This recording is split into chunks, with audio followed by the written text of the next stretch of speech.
एक गांव में सुल्तान नामी किसान अपनी बीवी और 4 बेटों के साथ रहता था।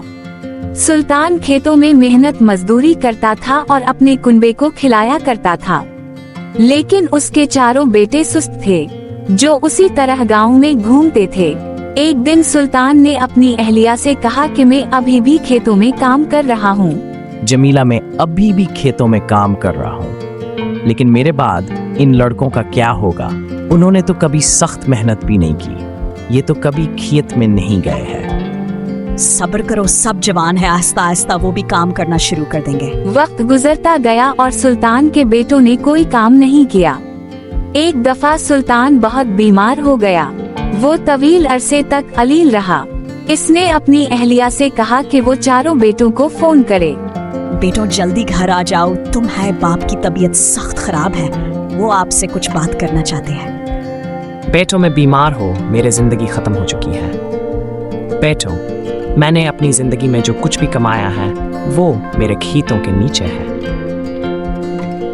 मेरे बाद आप उससे खजाना निकाल लेना और आपस में बांट लेना। ये सुनकर 4 बेटों खुश हो गए। कुछ देर अरसा के बाद सुल्तान की मौत हो गई। सुल्तान की मौत के कुछ दिन बाद उसके बेटे दफनशुदा खजाना तलाश करने के लिए खेत में गए। इन्होंने सुबह से शाम तक सारा खेत खोद लिया, लेकिन इन्हें कोई खजाना नजर नहीं आया। लड़के घर आए और अपनी वालिदा से कहा, माँ, बाप ने हमसे झूठ बोला, हमें खेतों में कोई खजाना नहीं मिला। हम सब थक गए, लेकिन खजाना खेत में नहीं है।